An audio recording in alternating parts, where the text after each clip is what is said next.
안녕하세요. 세상을 보는 인사이트. 오늘은 국제 유가 폭락, 우리나라엔 좋은 것 아닌가요? 라는 주제로 영상 올리도록 하겠습니다.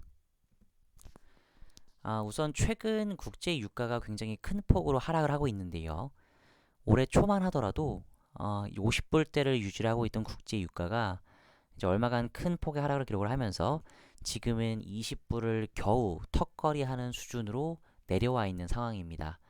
실제 시장에서는 이게 뭐 10불을 간다, 5불을 간다 라고 하면서 부정적인 전망이 추가적으로 나오고 있는 상황이고요. 이제 이러한 상황이 발생하게 된 원인을 먼저 알아보면 오펙에서 석유를 추가 감산 합의가 실패된 게 가장 일단 1차적인 이유라고 보여집니다. 오펙은 이날 오스트리아 빈에서 추가 감산안을 논의했지만 합의에 이르지 못했다. 그래서 이제 감산 실패한 것까진 그럴 수 있는데 그 다음에 바로 사우디가 증산을 선언합니다. 우리는 하루에 1000만 배럴까지 증산을 하겠다. 이제 이러한 발표가 나오자마자 굉장히 큰 폭의 가격 하락이 발생을 했는데 이거는 이제 근 20년 만에 최대의 가격 조정이 발생을 했다라고 이제 이야기가 하는 부분이고요. 사우디가 먼저 이제 증산 선언을 하니까 그 다음에 이어서 이제 UAE도 증산 선언을 했습니다.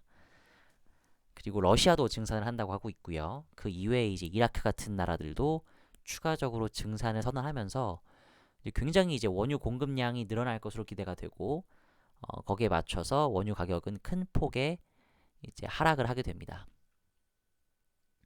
근데 사실 여기에서는 어느 정도 정치적인 배경이 조금 숨어 있어요.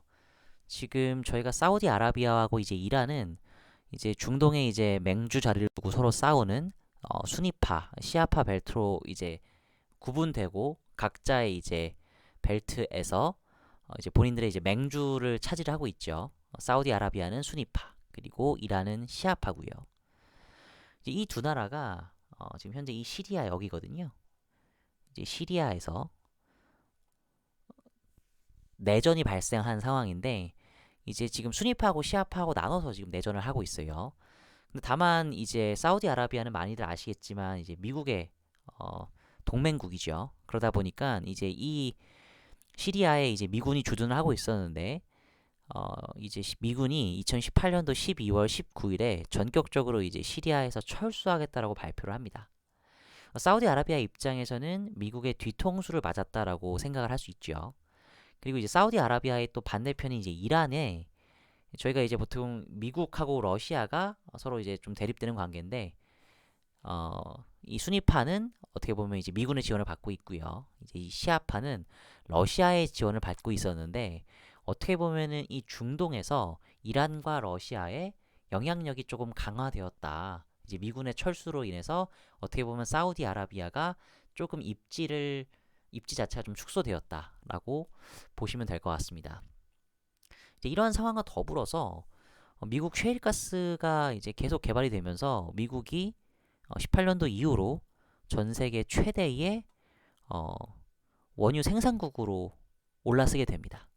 이제 사우디하고 러시아의 생산량을 이제 큰 폭으로 상회하는 생산량을 기록을 하면서 사우디아라비아 입장에서는 중동의 그 맹주 입지도 잃고 그리고 에너지 패권 국가로서의 입지도 잃는 그런 상황에서 이제 증산 전략을 통해서 다시 한번 이제 에너지 패권을 가져오려는 그런 모습을 보여주고 있습니다.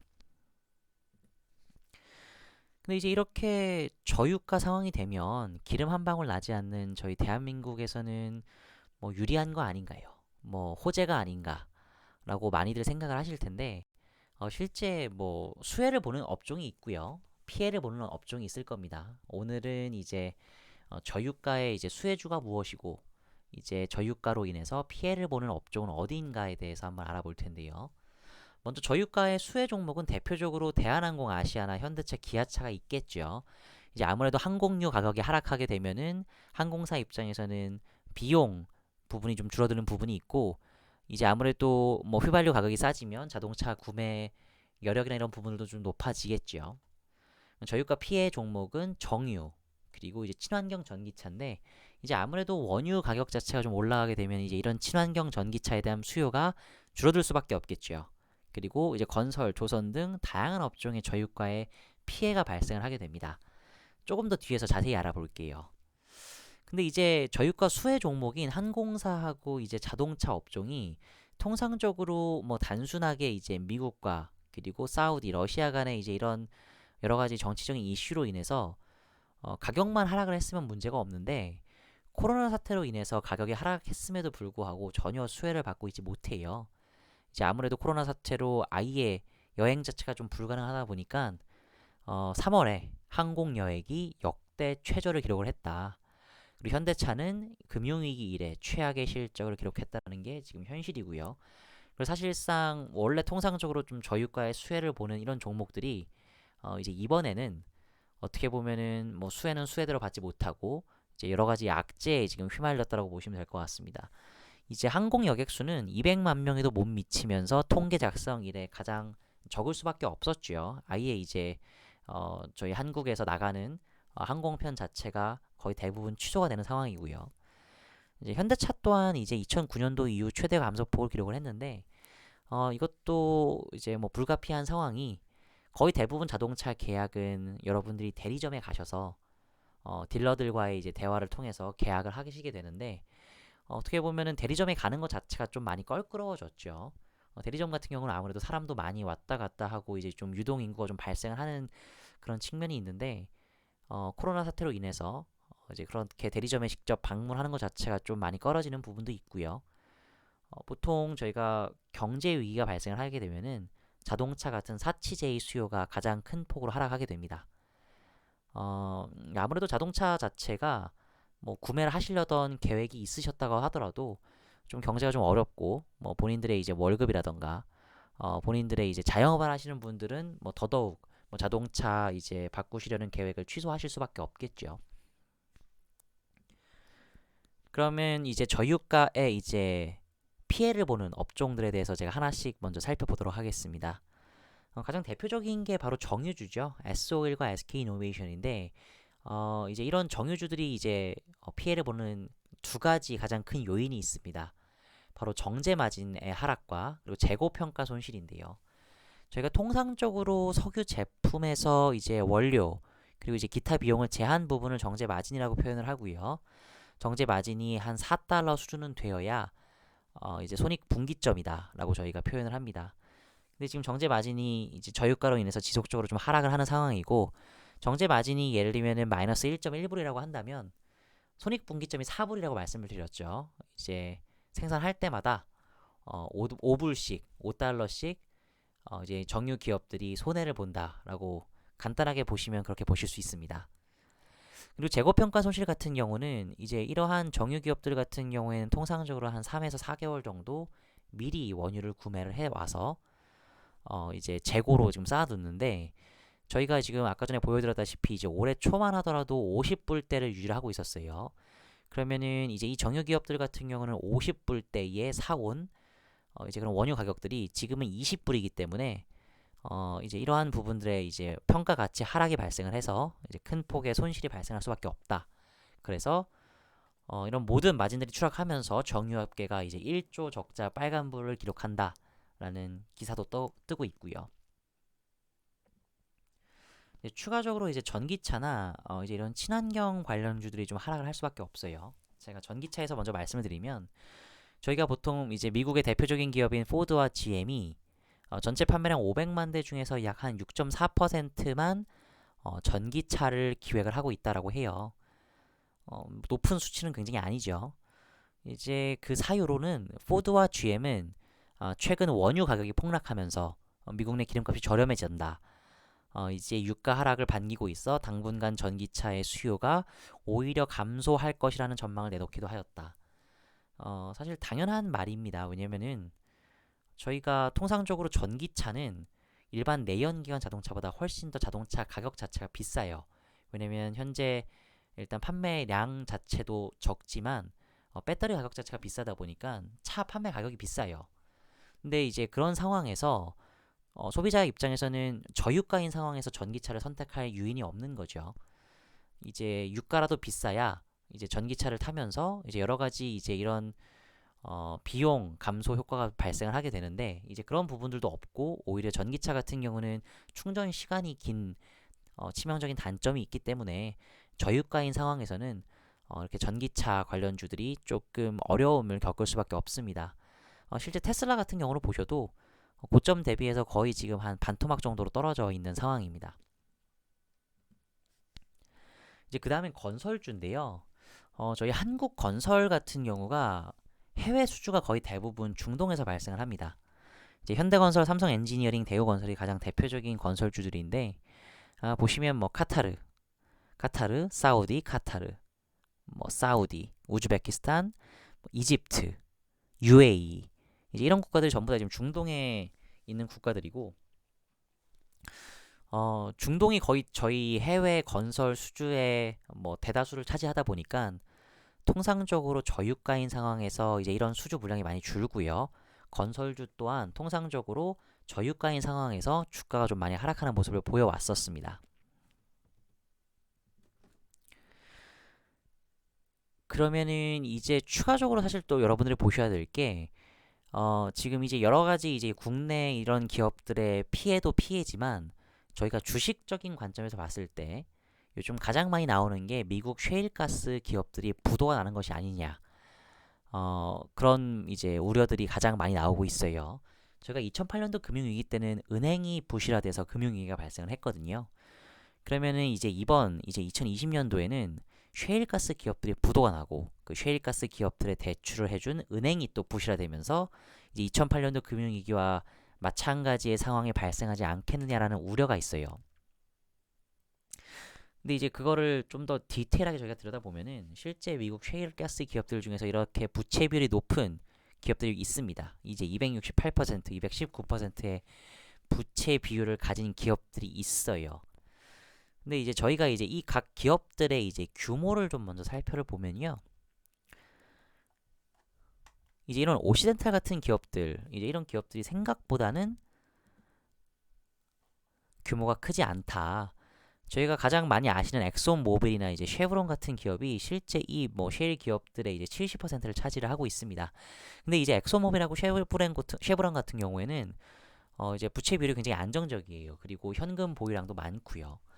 더불어서 이제 미국 셰일가스 기업들 같은 경우에는 통상적으로 저유가 상황을 대비해서 굉장히 이제 여러 가지 파생 상품들로 해칭을 하고 있기 때문에 당장에는 무너질 일이 없어 보여요. 실제 미국에서도 트럼프 대통령이 그 기업들이 무너지는 것을 당연히 방치하지는 않을 거라고 보여지고요. 그리고 실제로 이제 엑손모빌하고 쉐브론 같은 이런 큰 기업들만 무너지지 않으면 뭐 이제 은행이 부실화된다. 그 정도의 이제 파급력은 없을 거로 보여집니다. 다만 이제 이 셰일가스 기업들 중에서 규모가 조금 작은 기업들, 이제 예를 들면 레인지 리소스 같은 경우가 이제 규모가 좀 상대적으로 작은데 부채 비율이 높거든요. 이제 이런 기업들 같은 경우가 이제 좀 큰 기업들에 편입되면서 이제 조금 규모의 경제가 좀 발생할 수 있다. 오히려 이제 셰일가스 기업 간에 여러 가지 M&A가 발생할 수 있다. 라는 이야기가 가장 좀 설득력이 있어 보입니다. 사실 제가 봤을 때는 미국보다도 가장 큰 문제는 주요 이머징 국가들의 이제 에너지 기업들이거든요. 저희가 페트로브라스나 페르탐이나 이제 이런 기업들이 브라질하고 인도네시아의 이제 국영 에너지 기업들인데 부채 비율이 상대적으로 높고요. 이제 미국 기업들 대비해서 상대적으로 좀 취약해요. 현금 보유량도 좀 미미하고요. 그러다 보니까 이제 이런 두 개의 국영 기업들이 만약에 무너지게 되면은 이제 연쇄적으로 이제 이런 이머징 국가들의 좀 타격이 있을 수 있거든요. 그래서 사실 브라질하고 인도네시아의 이제 기업들이 뭐 무너지는 것이 뭐 우리나라에 어떤 영향을 미치겠느냐, 뭐 실제로 영향력이 크지 않겠느냐라고 영향력이 생각보다 적을 수 있지 않겠느냐라고 생각을 하실 수도 있는데 뭐 저희 나라 같은 경우는 뭐 많이들 아시겠지만 뭐 외국인 비율 자체가 굉장히 높은 편입니다. 저희 시가총액의 상당수를 차지하고 있는 삼성전자 하이닉스도 한 50%대를 가지고 있고요. 거의 대부분의 시가총액 상위주들이 외국인 비율이 굉장히 높다 보니까 뭐 브라질이든 뭐 인도네시아든 그 미국의 셰일가스 기업들이든 뭐 어떤 기업들이 뭐 부실화됐다라는 그런 뉴스에도 사실 주가가 굉장히 좀 뭐 휘청거리는 모습을 보일 수 있거든요. 그렇기 때문에 이제 이런 기업들이 주식을 하는 입장에서는 저유가인 상황이 반드시 좋은 것만은 아니다. 라고 여러분들이 좀 살펴보시면 될 것 같습니다. 그럼 이제 앞으로 저희가 이제 원유 가격이 20불대에서 어떻게 될 것이냐를 저희가 먼저 살펴보면요. 일단 원유 자체의 수요의 60%는 이동 수요라고 합니다. 뭐 통상적으로 아시는 뭐 자동차, 뭐 이제 휘발유, 뭐 디젤 이런 수요와 이제 항공 그리고 해상 운송 이제 이런 부분들에 대한 이제 이동 수요가 60%인데 지금 현재 코로나 사태로 인해서 이 60%의 이동 수요가 큰 폭으로 감소했죠. 근데 이제 저희가 이제 20불까지 내려온 이 원유 가격의 미래를 예측을 해보자면 코로나가 만약에 한 3개월 정도 이후에 이제 어느 정도 안정화된다라고 한다면 당연히 이 60%의 이동 수요가 어느 정도 회복이 되겠죠. 그러면 지금 현재 20불대의 원유 가격은 이제 코로나 사태의 해결과 동시에 조금 변동을 줄 수 있다라고 보여집니다. 지금 1985년도부터 저희 원유 가격을 한번 살펴보시면요. 20불이면 거의 역사적 저점 수준이라고 보여집니다. 이제 거의 사실상 2000년대 이후로는 20불까지 내려온 적은 한 번도 없었어요.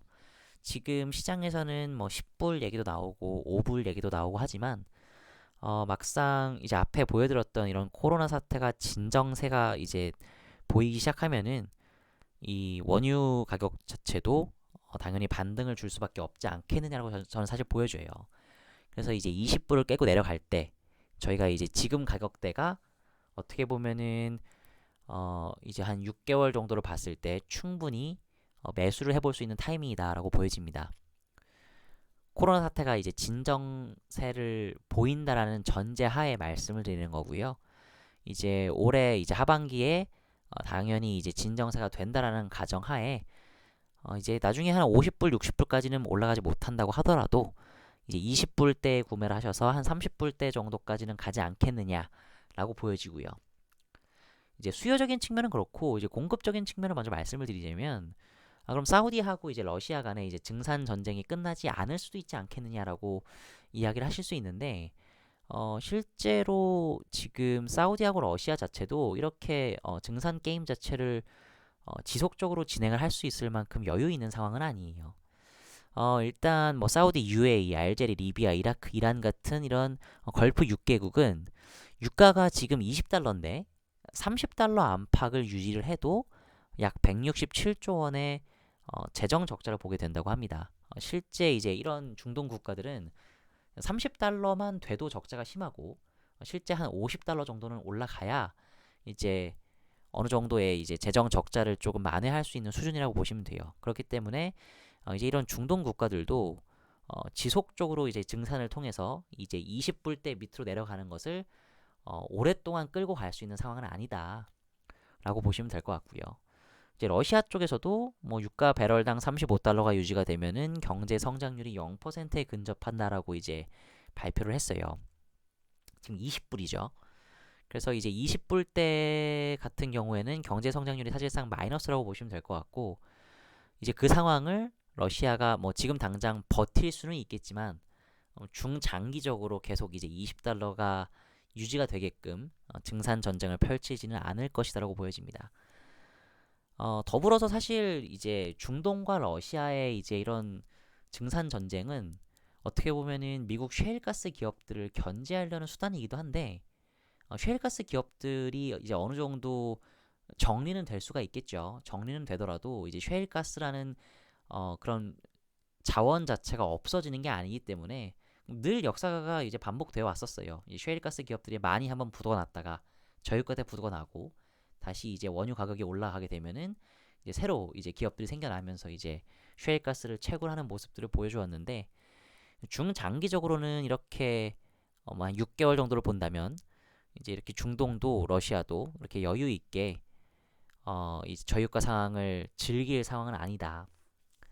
사우디 같은 경우도 지금 국가 부채 한도가 지속적으로 늘어나고 있습니다. 이제 2014년도 저점으로 해서 쭉 늘어나고 있고 이제 국가 부채 한도를 이제 50%까지 상향을 한다라고 할 정도로 국가 부채의 상승폭 자체가 굉장히 크다. 그래서 이제 이렇게 공급적인 측면에서도 중동과 러시아가 어느 정도 선에서는 이제 합의를 볼 수밖에 없을 것이다. 이제 그런 관점에서 봤을 때는 이제 수요, 공급 모두 다 한 20불 정도 선에서 이제 구매를 한다고 한다면 뭐 단기적으로 뭐 한 조금 빠질 수는 있겠지만 이제 한 6개월 정도 후에는 한 30불대 이상 가지 않겠느냐라고 충분히 전망을 할 수 있겠죠. 그렇기 때문에 지금 가격대가 이제 좀 매력적인 가격대가 왔다라고 보여집니다. 그럼 이상으로 영상 마치고요. 다음 영상으로 찾아뵙겠습니다. 감사합니다.